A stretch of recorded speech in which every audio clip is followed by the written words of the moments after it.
네, 안녕하세요. 약대레브의 칼로리입니다. 여러분들 예방접종 많이 하시죠? 특히 이제 독감 예방접종을 우리가 필수적으로 해야 된다. 독감 걸려서 고생하기 싫으면 예방접종해라. 뭐 이런 얘기를 많이 합니다. 자, 근데 사실 독감 예방접종을 받고 나서 예방 효과가 그렇게 높지 않다는 연구들이 굉장히 많이 있습니다.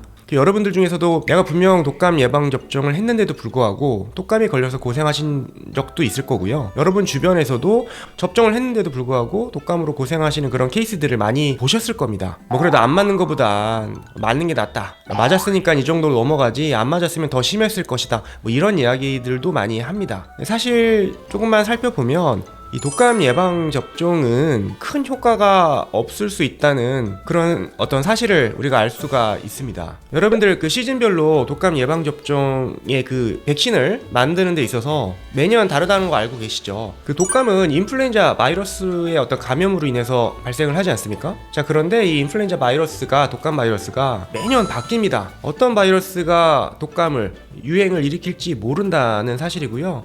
그래서 올해는 어떤 바이러스가 독감을 유행시킬지 예측을 해서 백신을 생산을 한다는 얘기입니다. 즉 독감을 일으키는 인플루엔자 바이러스 전체를 다 커버할 수 있는 백신을 만들지 못한다는 사실이고요. 그래서 그런 어떤 예상이 잘못됐다면은 독감을 전혀 예방할 수 없다는 사실입니다.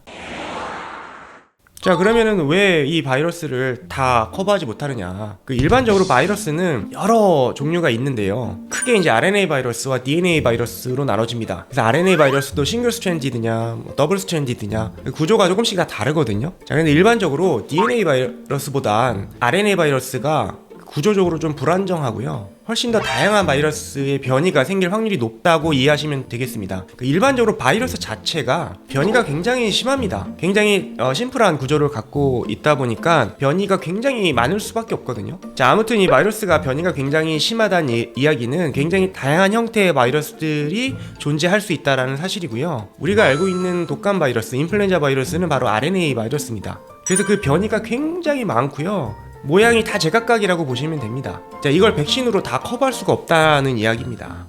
자, 우리가 보통 백신 예방접종을 하는 이유는 항체를 만들기 위해서입니다. 그쵸? 어떤 바이러스에 대항하는 걸 인지해서 공격할 수 있는 어떤 항체를 만들기 위해서 우리가 예방접종을 하는 건데, 만약에 이 항체를 잘못 만들었다면, 그러니까 우리가 원하는 바이러스를 인식하지 못하는 항체를 만들었다면 무용지물이 되는 거죠. 그래서 우리가 예방접종을 하더라도, 백신 예방접종을 하더라도 독감에 걸릴 확률은 충분히 있다는 이야기고요. 실제로 항체 형성률도 굉장히 낮고요. 항체가 형성된다 하더라도 그 시즌에 발생하는 독감을 일으키는 인플루엔자 바이러스를 잡을 수 있는 항체가 아닐 수도 있기 때문에 앞서 말씀드린 여러 임상 연구 자료에서도 보여지듯이 실제로 예방접종을 하더라도 독감 발생을 낮출 수 없다라는 연구들이 굉장히 많이 보고되고 있고요.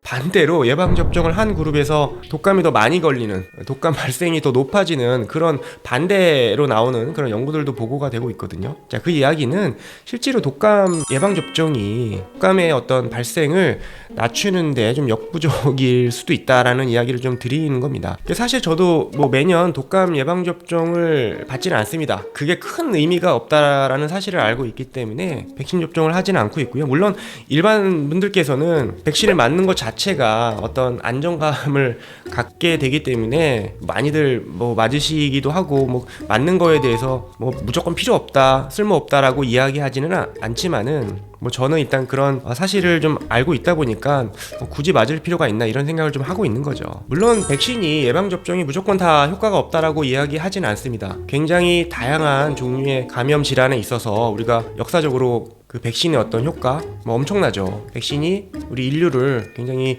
구하는데 굉장히 도움을 많이 준 건 사실이지만, 그렇다고 모든 이 감염 질환에 있어서 예방접종이 효과가 있다라고 보기는 좀 어렵고요. 여러분들 코로나 백신 아마 경험 많이 해보셨지 않습니까? 코로나도 RNA 바이러스입니다. 변이가 굉장히 다양하고요. 백신 예방접종을 통해서 완전하게 막지 못합니다. 여러분들 경험 다 해보시지 않았습니까? 그래서 오늘은 예방접종 자체를 제가 뭐 무시하거나 뭐 안 좋다라고 보는 건 아니지만 이 독감 예방 접종에 너무 의지할 필요는 없지 않느냐. 실제로 그 효과가 굉장히 미미할 수 있다. 항체가 형성되는 확률도 굉장히 낮고 형성됐다 하더라도 인플루엔자 바이러스를 막기까지는 좀 어려움이 있다라는 사실을 좀 말씀을 드렸고요. 왜 그런지에 대해서 오늘 좀 설명을 해드리는 시간을 가져봤습니다. 그래서 예방 접종도 물론 중요하지만 매년 여러분들 기본적인 어떤 면역 체계를 잘 관리하시는 나의 면역력, 나의 군사력을 좀 키우는 그런 노력이 좀 필요하겠고요. 이 예방접종에 너무 의존하신다기보다는 우리가 면역력을 키울 수 있는 그런 여러 생활 습관들, 뭐 음식이라든지 운동이라든지 뭐 이런 것들에 좀 신경을 더 쓰신다면은 매년 찾아오는 이런 독감이라든지 뭐 다양한 어떤 감염성 질환으로부터 좀 예방하는 효과를 가질 수 있을 거라고 생각을 합니다. 감사합니다.